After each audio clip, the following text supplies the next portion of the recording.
ಗುರುಗುಂಟದಲ್ಲಿ ರಾಷ್ಟ್ರೀಯ ಪೋಷಣಾ ಮಾಸಾಚರಣೆ. ಪೋಷಕಾಂಶ ಆಹಾರ ಸೇವಿಸಿ ರಕ್ತಹೀನತೆ, ಮರಣ ಪ್ರಮಾಣ ತಗ್ಗಿಸಿ. ತಾಯಂದಿರಿಗೆ, ಬಾಣಂತಿಯರಿಗೆ, ಗರ್ಭಿಣಿಯರಿಗೆ, ಮಕ್ಕಳಿಗೆ ಪೌಷ್ಟಿಕಾಂಶಯುಕ್ತ ಆಹಾರ ನೀಡಿ ಅಪೌಷ್ಟಿಕತೆ ತಡೆಗಟ್ಟಿ ಎಂದು ಗುರುಗುಂಟ ಪ್ರಾಥಮಿಕ ಆರೋಗ್ಯ ಕೇಂದ್ರದ ವೈದ್ಯಾಧಿಕಾರಿ ಡಾಕ್ಟರ್ ಅಭಿಜಿತ್ ನಾಯಕ ಕರೆ ನೀಡಿದ್ದಾರೆ. ಅವರು ಲಿಂಗಸುಗೂರು ತಾಲೂಕಿನ ಗುರುಗುಂಟ ಪಟ್ಟಣದ ಶ್ರೀ ಲಕ್ಷ್ಮೀ ವೆಂಕಟೇಶ್ವರ ಕಲ್ಯಾಣ ಮಂಟಪದಲ್ಲಿ ಜಿಲ್ಲಾ ಮಹಿಳಾ ಮತ್ತು ಮಕ್ಕಳ ಅಭಿವೃದ್ಧಿ ಹಾಗೂ ಲಿಂಗಸುಗೂರು ಶಿಶು ಅಭಿವೃದ್ಧಿ ಯೋಜನೆ ಇಲಾಖೆ ಜಂಟಿಯಾಗಿ ಶುಕ್ರವಾರ ಹಮ್ಮಿಕೊಂಡ ರಾಷ್ಟ್ರೀಯ ಪೋಷಣಾ ದಿನ ಮಾಸಾಚರಣೆ ಕಾರ್ಯಕ್ರಮ ಉದ್ಘಾಟಿಸಿ ಮಾತನಾಡಿದರು.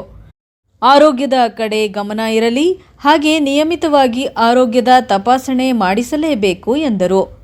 ಇನ್ನು ಕಾರ್ಯಕ್ರಮದ ಅಧ್ಯಕ್ಷತೆಯಿಂದ ಹಿರಿಯ ಮೇಲ್ವಿಚಾರಕಿ ಗುರುಬಸಮ್ಮ ಮಾತನಾಡಿ, ತಾಯಿ ಮತ್ತು ಮಗುವಿನ ಮರಣ ಪ್ರಮಾಣ, ರಕ್ತಹೀನತೆ, ಅಪೌಷ್ಟಿಕತೆ ತಡೆಯಲು ಪೌಷ್ಟಿಕಾಂಶಯುಕ್ತ ತರಕಾರಿ, ಸೊಪ್ಪು, ಹಾಲು ಮತ್ತು ಮೊಟ್ಟೆ ಆಹಾರಗಳನ್ನು ಸೇವಿಸಿ ಎಂದು ಕೇಂದ್ರ ಸರ್ಕಾರದ ಈ ಯೋಜನೆಯ ಮುಖ್ಯ ಉದ್ದೇಶ ತಿಳಿಸಿ ಇದರ ಯಶಸ್ವಿಗೆ ಸಹಕರಿಸಿ ಎಂದು ಕರೆಯನ್ನ ನೀಡಿದರು. ನಂತರ ಮುಖ್ಯ ಅತಿಥಿ ಸ್ಥಾನದಿಂದ ಗ್ರಾಮ ಪಂಚಾಯಿತಿ ಪಿಡಿಒ ಶಿವಪ್ಪ ಮಾತನಾಡಿ, ಆರೋಗ್ಯವಂತರ ಸಂಖ್ಯೆ ಕ್ಷೀಣಿಸುತ್ತಿದೆ.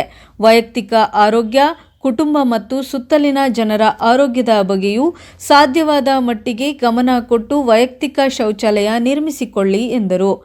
ನಂತರ ವಲಯ ಮೇಲ್ವಿಚಾರಕಿ ಎಚ್ ಈರಮ್ಮ ಮಾತನಾಡಿ, ಇತ್ತೀಚಿನ ದಿನಗಳಲ್ಲಿ ರಕ್ತದೊತ್ತಡ ಹೆಚ್ಚಿನ ಜನರಲ್ಲಿ ಕಾಡುತ್ತಿದೆ.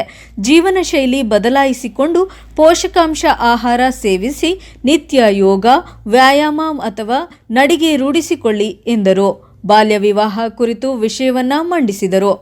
ಕಾರ್ಯಕ್ರಮದಲ್ಲಿ ಅಮೀನ್ ಸಾಬ್, ವಿಜಯಲಕ್ಷ್ಮಿ, ಸುಮಿತ್ರಾ ಮತ್ತು ಜ್ಯೋತಿ ನಾಯಕ, ಅಂಬುಜಾ, ಮಹಂತಮ್ಮ ಮತ್ತು ಗದ್ದೆಮ್ಮ, ಲಕ್ಷ್ಮಿ, ಜಯಶ್ರೀ, ಬಸಮ್ಮ ಮತ್ತು ರೇಣುಕಾ, ದುರ್ಗಾ ಮತ್ತು ಸರಸ್ವತಿ, ಮಹಂತಮ್ಮ ಶಿಂದೆ ಮತ್ತು ಶರಣಮ್ಮ, ಶಾರದಾ, ದೇವಮ್ಮ, ಈರಮ್ಮ ಮತ್ತು ಮಲ್ಕಾಜಮ್ಮ ಮತ್ತು ಮುನಿಯಮ್ಮ, ನೀಲಾಬಾಯಿ, ಲಿಂಗಮ್ಮ, ಭಾಗ್ಯಶ್ರೀ, ಫಾತಿಮಾ ಉಪಸ್ಥಿತರಿದ್ದರು. ವರದಿ ಮಲ್ಲಿಕಾರ್ಜುನ ತುರ್ವಿಹಾಳ, ಪ್ರಜಾಪವರ್ ನ್ಯೂಸ್, ರಾಯಚೂರು.